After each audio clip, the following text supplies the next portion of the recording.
دوسرا یہ ہے کہ جو فلسطینی قیدی ہے اسرائیل کی جیلوں میں جن کو 20-30 سال ہو گئے، ان پر تشدد، ان کے اوپر جو ظلم ستم تشدد، اس کو بند کیا جائے۔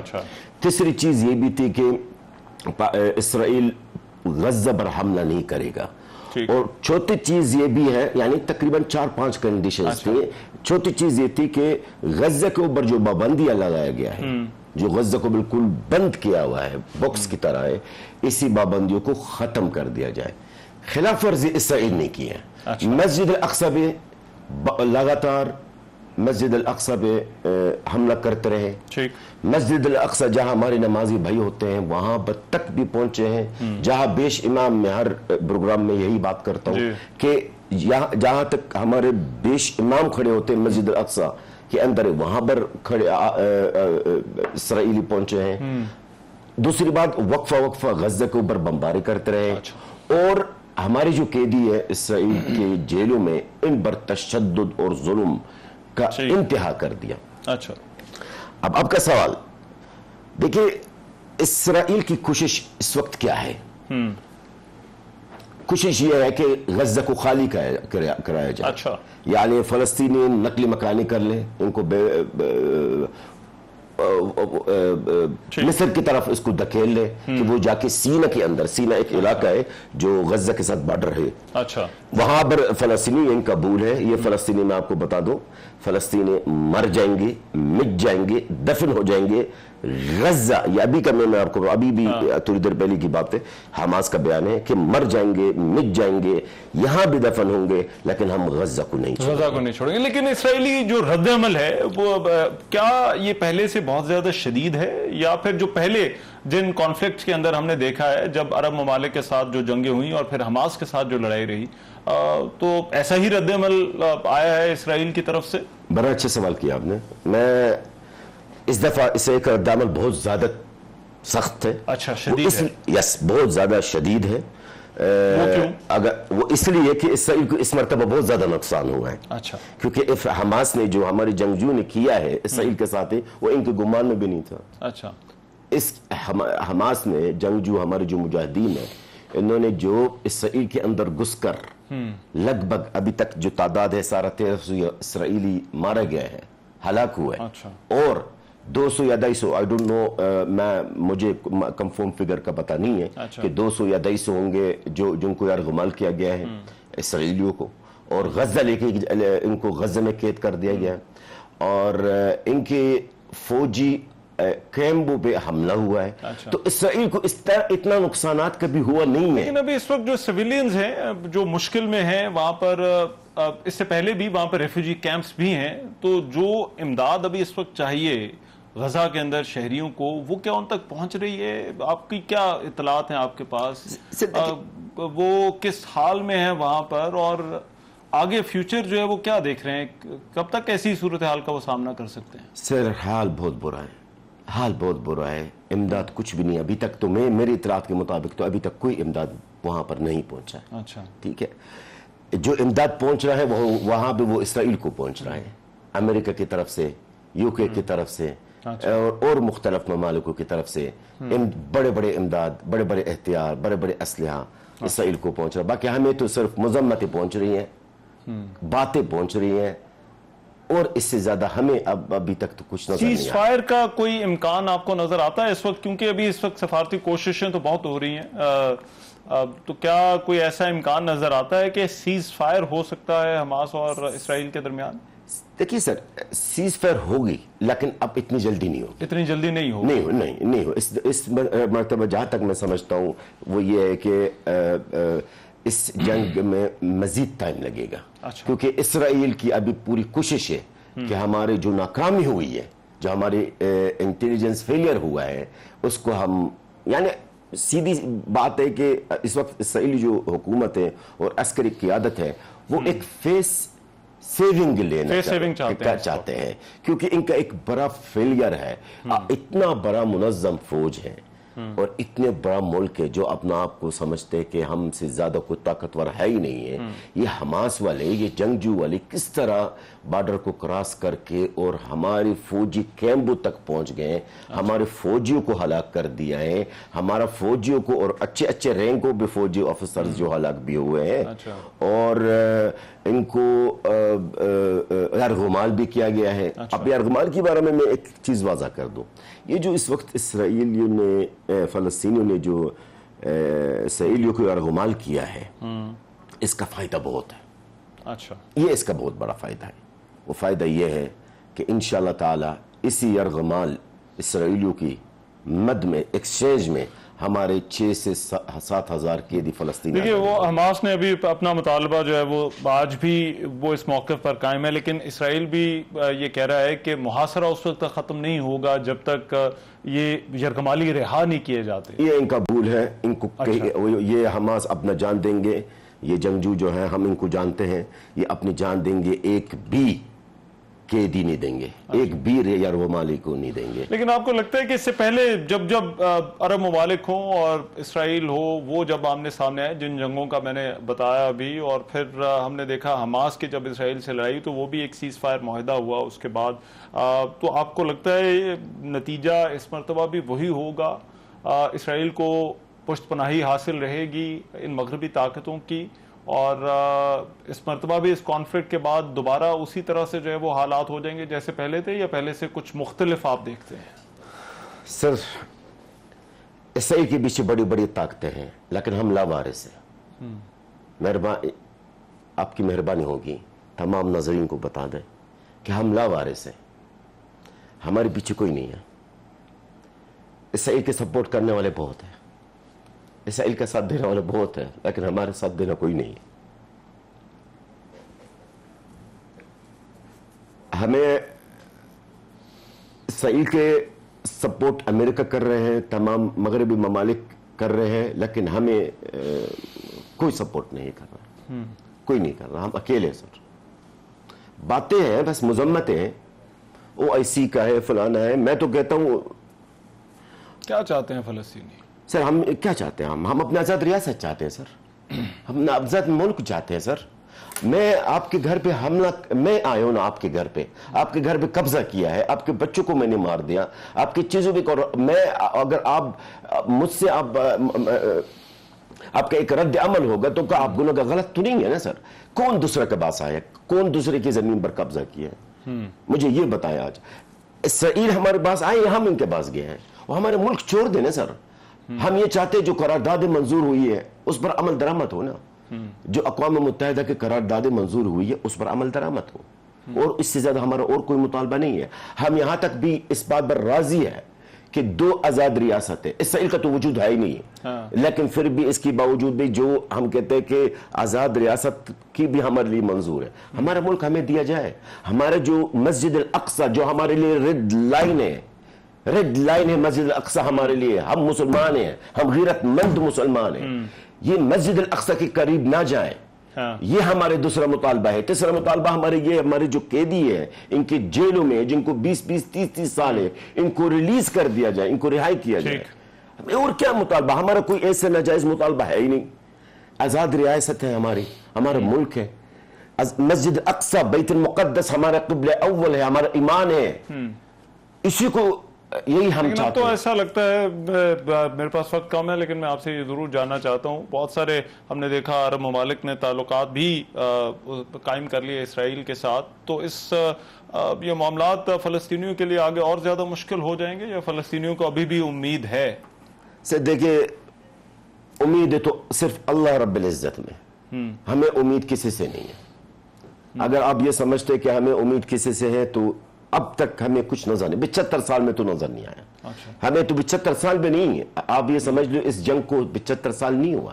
اسرائیل کا وجود 1917 سے ہے. سر، جب برٹش قابض تھا فلسطین کو، بڑے جب سے اسرائیل کا شروعات ہے. وہ تو قیام انہوں نے جو ڈکلیریشن کیا، اپنے ملک کا جو ڈکلیریشن انہوں نے کی، وہ تو 1948 میں. لیکن یہ مجھے بتائیں، پوری صدی ہو گئی ہے کس نے ہمارے ساتھ کوئی مدد کیا ہو, ہمارے لیے کوئی ایسا مؤثر کام کیا ہو, ہمیں تو نظر نہیں ہے, ہمیں کوئی امید نہیں ہے. ہمارا امید صرف اللہ میں ہے بس, اور کسی میں نہیں ہے. بہت شکریہ. آپ جلال الفراء بات کر رہے تھے, فلسطینی صحافی, وہاں پر کیا صورتحال ہے اور یہ جو اس وقت جو لڑائی ہے وہ کیا رخ اختیار کر سکتی ہے. ابھی ایک بریک لیتے ہیں, بریک کے بعد واپس آتے ہیں, کچھ اور خبروں پر بات ہوگی.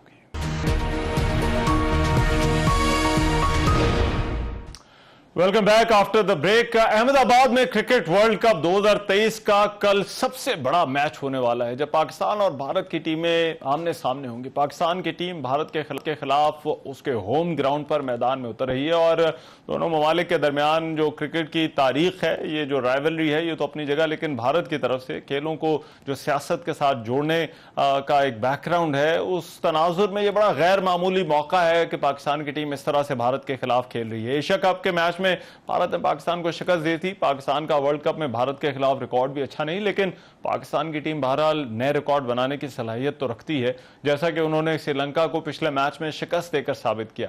یہ جو میچ ہے بڑا اہم میچ ہے. اس پر بات کرنے کے لیے اس وقت پاکستان کے جو کہنا چاہیے ٹاپ آرڈر بیسٹ بلے باز رہے ہیں عامر سہیل صاحب, وہ اس وقت میرے ساتھ موجود ہیں, اور عامر سہیل صاحب سے اس میچ کے حوالے سے ہم بات کریں گے. عامر سہیل صاحب بہت شکریہ آپ کے وقت کا. عامر سہیل صاحب, سب سے پہلے تو اس میچ کو آپ اس کی آؤٹ کم کے حوالے سے تو کیا بات کرنی ہے, لیکن کیا کرنا ہوگا پاکستان کو اس میچ کو جیتنے کے لیے کل آپ کی نظر میں؟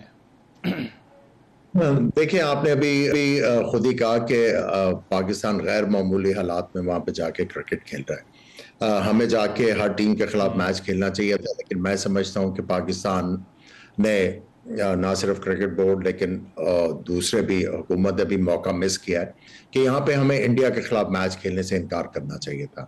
اس میں آپ کو کوئی پینلٹی نہیں تھی, ہاں پوائنٹس آپ 2 لوز کرتے, لیکن آپ دانت ان کو دکھاتے کہ اگر آپ ہمارے ساتھ بائی لیٹرل نہیں کھیلتے تو ہم بھی نہیں کھیلیں گے.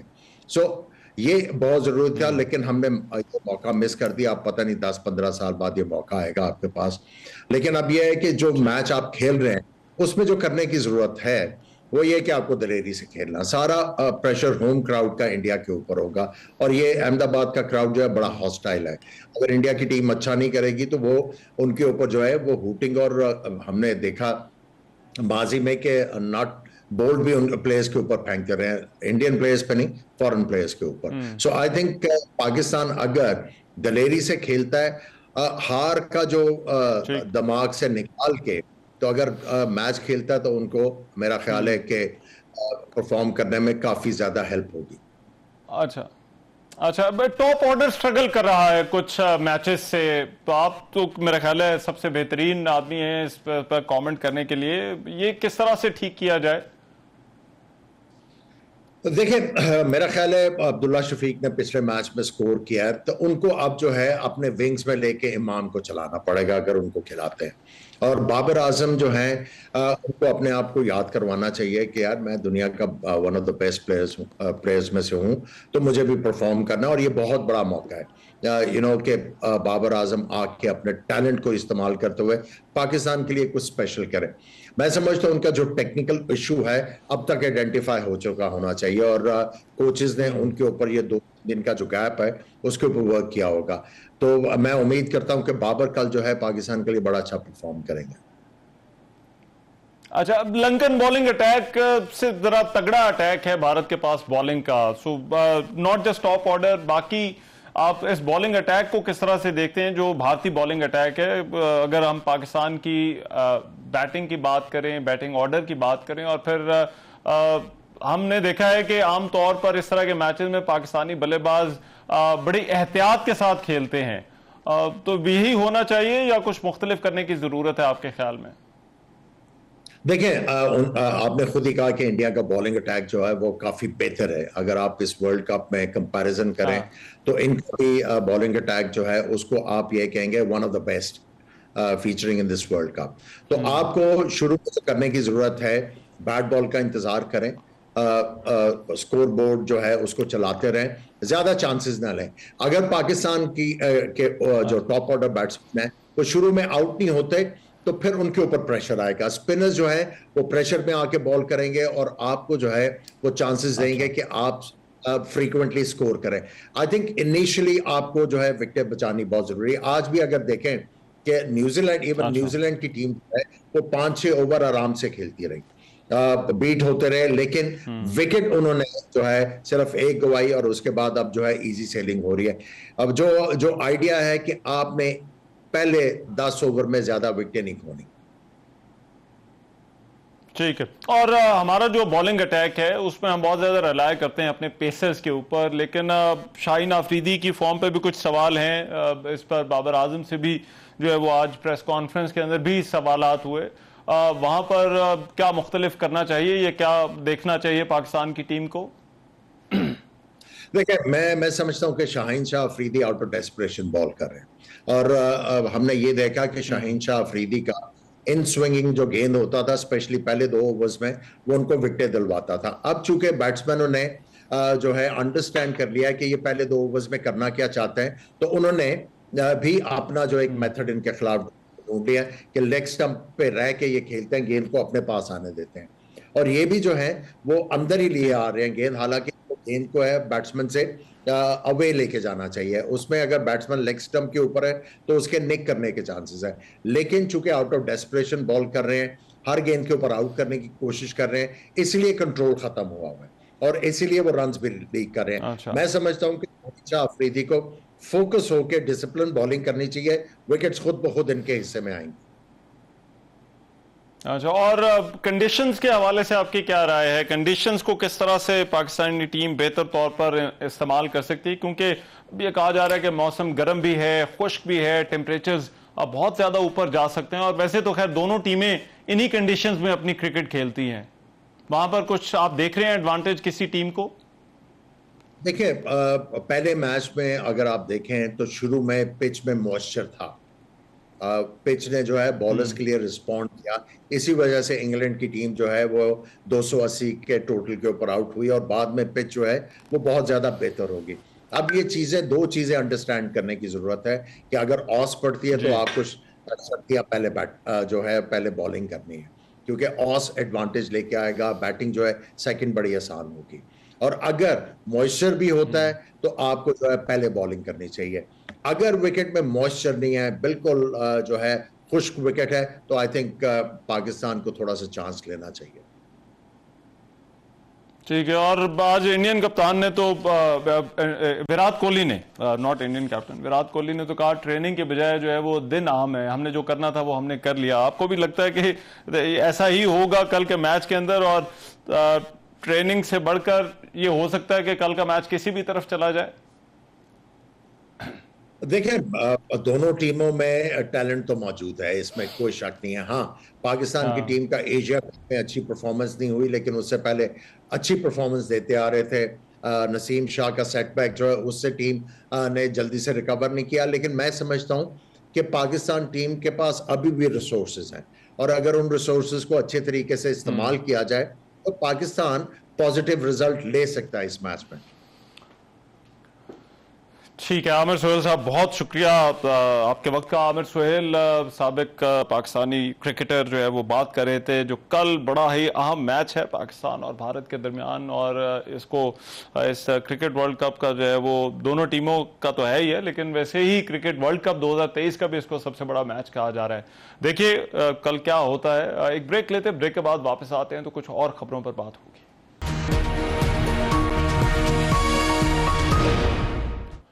بریک کے بعد پروگرام میں ایک مرتبہ پھر سے خوشامدید. پریکٹس اینڈ پروسیجر ایکٹ کا فیصلہ آنے کے بعد قانونی حلقوں میں کئی بحثیں شروع ہو گئی ہیں. یہ بحثیں آئینی معاملات کی تشریح سے لے کر سپریم کورٹ کے انتظامی معاملات تک, اور پھر سیاست میں اس کے اثرات سے متعلق ہیں. بڑا ہی ایک لینڈ مارک ڈیسیجن ہے جس کے بطور ادارہ سپریم کورٹ پر اثرات ہوں گے. سپریم کورٹ کے سو موٹو اختیار کے حوالے سے حکومتوں اور سیاسی جماعتوں کے گلے شکوے رہے ہیں.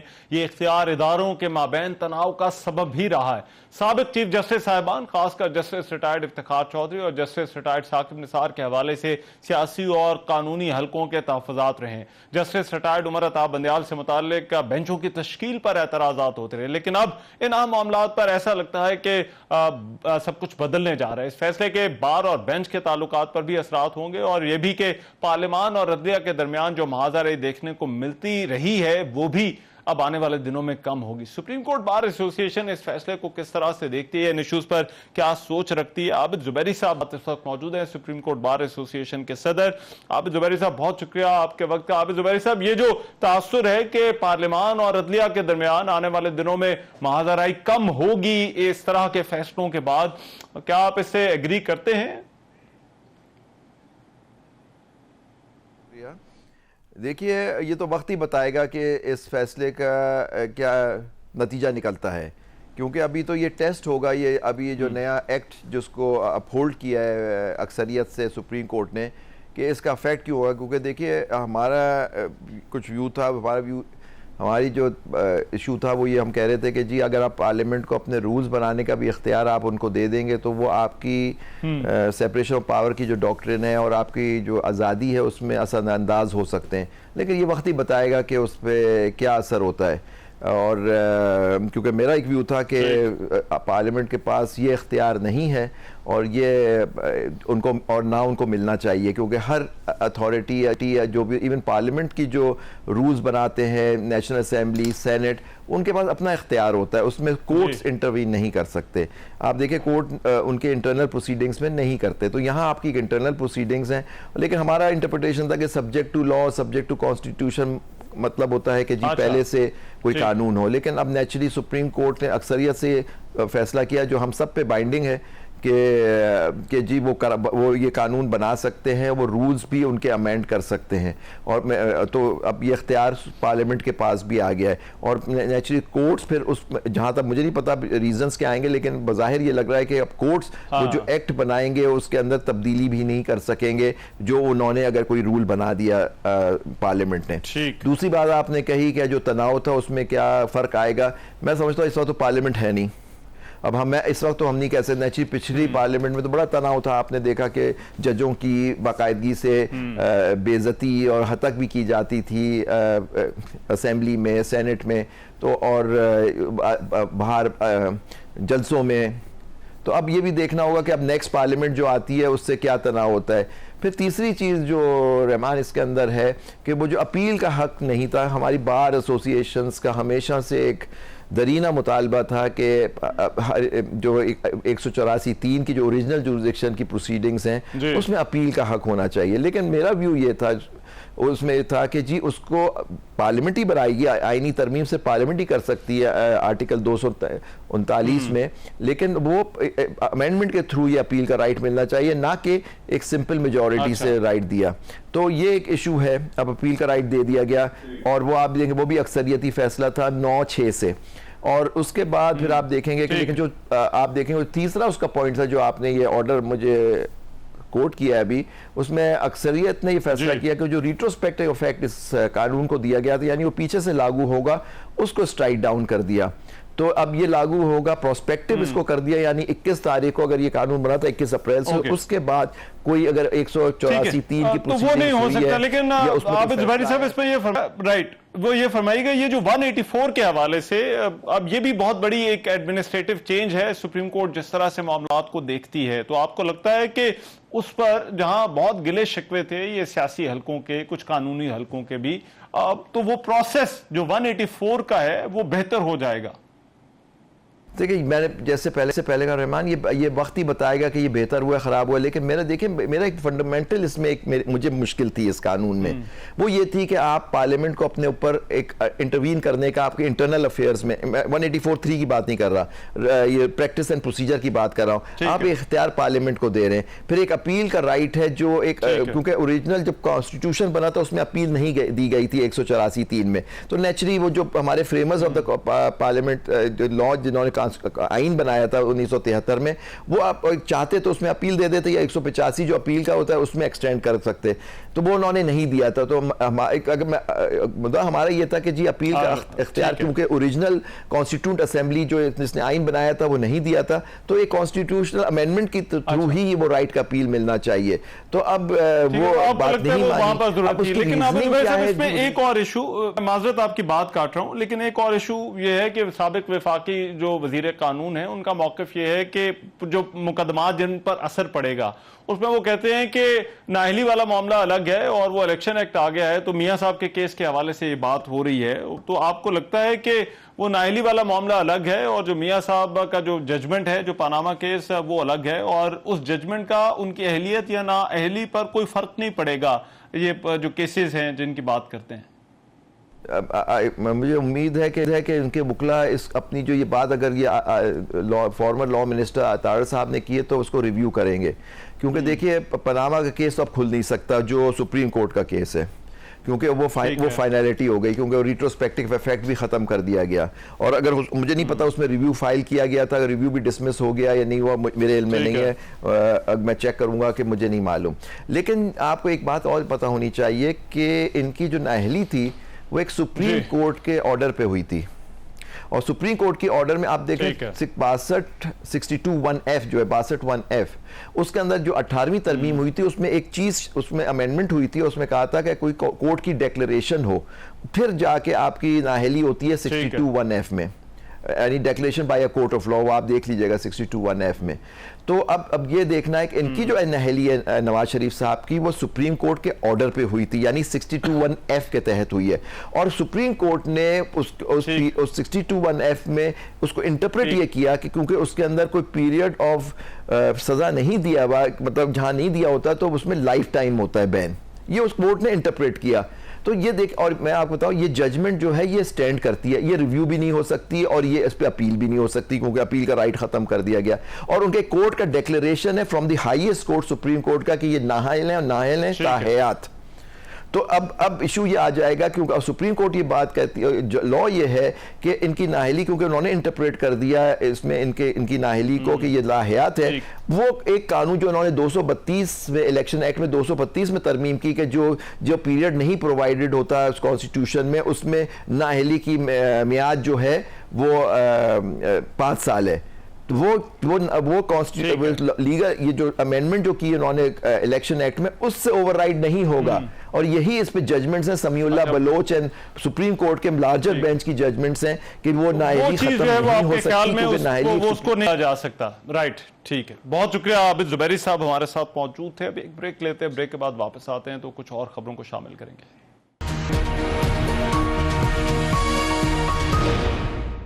Welcome back. I G Punjab doctor Usman انہوں نے آج ایک بہت اہم پریس کانفرنس کی اور اس میں کہا کہ سیالکوٹ واقعے کے ملزمان گرفتار کر لیے گئے ہیں جس میں بیرونی ہاتھ ملوث ہونے کے ثبوت مل چکے ہیں. واقعے کی تفصیلات بتاتے انہوں نے کہا کہ سیالکوٹ میں مسجد کے اندر فائرنگ کر کے 2 افراد کو شہید کیا گیا. پاکستان میں دہشت گردی کے اس حملے کی منصوبہ بندی دوسرے ملک میں ہوئی. بندہ پاکستان بھجوایا گیا جس نے پاکستان میں کچھ لوگوں سے ملاقات کی اور دشمن کو وہاں سے پکڑا کہ اسے اس کا اندازہ ہی نہیں تھا.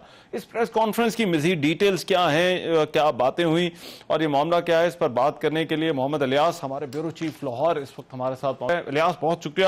الیاس، کچھ اشارے دیتے رہے آئی جی پنجاب، لیکن ایسا لگا کہ کچھ بتا دیا لیکن بہت کچھ نہیں بتایا. ایسا کیوں آج اس پریس کانفرنس کے اندر ہوا اور کیا وجہ ہے؟ دیکھیں رحمان، جو آئی جی پنجاب صاحب کو جو پریس کانفرنس کرنی چاہیے تھی ان میں جو اشارے دیتے رہے، یہ پریس کانفرنس کرنی ہے تو پھر اس کے بارے میں بالکل بتائیں کہ ان کو کتنی حد تک کامیابی ملی.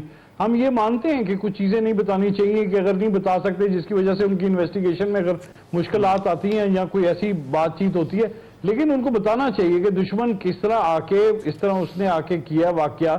جو بندہ آیا اور آ کے لاہور ٹھہرا، لاہور اس نے پھر 5:15 بجے جو ادھر گیا ہے ادھر جا کے، اور اس کے بارے میں جو انویسٹیگیشن جو وہ انٹیلیجنس کے ادارے ہیں وہ بتا چکے تھے کہ جی اس طرح کا واقعہ ہے، کوئی بندے بیچ میں آئے ہیں. تو اس بارے میں ان کو جو باخبر ہونا چاہیے پولیس کو، اور ان کو آئی جی صاحب کو اس بارے میں اگر اطلاع ملتی ہے یا چیزیں ان کو بتائی جاتی ہیں تو اس پر ان پر پورا ایکشن پلان اپنا بنانا چاہیے تاکہ اس چیزوں کو پکڑ سکے. اگر دہشت گردی کے واقعات ہو رہے ہیں ظاہر ہے دشمن جس کا نام وہ کہہ رہے تھی بدکردار دشمن، سیدھی طرح بتائیں کہ بدکردار ایجنسی بتائیں کہ راہ اگر جو اس کی مداخلت ہے تو وہ راہ اگر آ کے اس طرح کر رہی ہے بھارت کی جانب سے، جو پلان بنائے جا رہے ہیں اس بارے میں یہاں نہیں پہلے بھی کئی دفعہ جو ادھر جوہر ٹاؤن میں جو واقعہ ہوا تھا اس کے بھی جو پلان تھے وہ دبئی میں بیٹھ کے بنائے گئے تھے.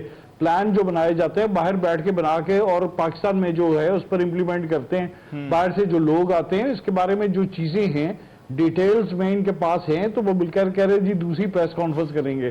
تو الیاس صاحب کو لگتا ہے کہ آئندہ پریس کانفرنس میں انہوں نے کہا کہ میں بہت ساری چیزیں سامنے رکھوں گا اور آئندہ پریس کانفرنس میں ہمیں اس پورے نیٹ ورک کے بارے میں جو ہے وہ بتائیں گے؟ ہاں جی بالکل، وہ کہہ رہے تھے کہ آئندہ جو پریس کانفرنس کریں گے.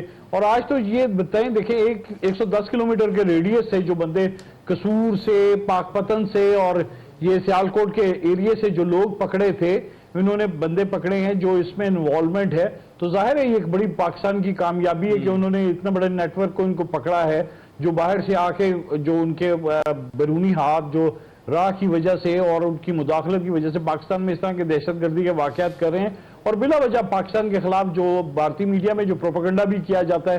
اور حالانکہ بھارت جو ہے وہ خود انوالو ہے اس میں، کینیڈا میں جو اس میں دہشت گردی کی ہے وہ اب چاہتا ہے کہ اس کی دنیا کی توجہ ہٹا کے پاکستان کی طرف کی جائے اور پاکستان میں ایسا بلا وجہ جو ہے پاکستان پر کر کے اس کے پاکستان کے امن و امان کی جو صورتحال ہے اس کو خراب کرنے کی کوشش کرے. ظاہر ہے بھارت کا یہ مشن ہے ان کی ایجنسیز کا کہ وہ پاکستان میں کوئی نہ کوئی اس طرح کے کرے، لیکن آئی جی صاحب کو چاہیے تھا کہ ڈیٹیلز میں ان دشمنوں کے بدکردار جو چہرے ہیں جو پاکستان کا امن و امان خراب کرنا چاہتے ہیں ان کے بارے میں ڈیٹیلز میں چیزیں بتاتے. اگر وہ دوسری پریس کانفرنس کرنے کا انتظار کر رہے ہیں کہ کیا چیز ہے تو پھر اس کو ان کو مکمل طور پر آپریشنز اپنا مکمل کر کے اس چیز کے بارے میں بتانا چاہیے تھا. یہ نہیں اس طرح چیزیں اس میں کوئی شک نہیں، اس طرح کے انکشافات پہلے بھی ہو چکے ہیں اور کچھ ظاہری بات ہے ہمارے سب کے سامنے کلبھوشن جادو کا بھی کیس ہے، لیکن کس چیز کو انشور کرنے کے لیے کہ آئندہ اس طرح کے واقعات نہ ہو، کیا اس حوالے سے پنجاب پولیس میں کیا کوئی سوچ پائی جاتی ہے یا اس کا انہوں نے اس پر جو ہے وہ کوئی بات کی انہوں نے؟ جی پاکستان جو پولیس ہے وہ بالکل اس بارے میں جو ہماری جو سرحدوں پر ہے جو ہمارے ملک کے جو محافظ ہیں پاک فوج اور جو انٹیلیجنس کے ادارے ہیں وہ بھرپور طریقے سے جو کام کر رہے ہیں، جنہوں نے 24 گھنٹوں کے اندر جو اس طرح کے جو ملزمان تھے جو اس میں واقعے میں دہشت گرد ملوث تھے، جو دہشت گردی کے سیالکوٹ کے واقعے ان دشمنوں کو پکڑا ہے، ان دہشت گردوں کو پکڑا، ان کے چہرے بے نقاب کیے ہیں اور ان کو پکڑ کے مزید جو انویسٹیگیشن کی جا رہی ہے اور جس طرح جیو فینسنگ کی، جس طرح ان کے واقعات کے بارے میں سارا پتہ کیا کہ کن کن لوگوں سے ملاقات کی، کون سے ہاتھ ملوث ہیں، کدھر یہ پلاننگ کی، یہ ایک بڑی اچیومنٹ ہے. اور اس بارے میں جو ہے وہ اطلاعات جو ہے پولیس تک بر وقت پہنچائی جاتی ہیں اداروں کی جانب سے، یہ کام تو کیا جاتا ہے. بہرحال یہ ہے اس کے لیے مزید الرٹ ہونے کی ضرورت ہے جو پولیس کو، تاکہ جو ہے اس کو ایک گراؤنڈ جو ایک نچلے سطح تک جو ہے اپنی جو سیکیورٹی کے عمل کو مضبوط بنایا جائے. لیکن انہوں نے کہا ہے کہ جو تفصیلات ہیں اس واقعے سے متعلق وہ آئندہ پریس کانفرنس دی جائیں گی. بہت شکریہ محمد الیاس، ہمارے بیورو چیف اس اہم پریس کانفرنس کے حوالے سے ہم سے بات کر رہے تھے، اپنا انالیسس دے رہے تھے. ایک پروگرام میں آج کے لیے اتنا ہی، اجازت دیجیے، اللہ نے کے بعد.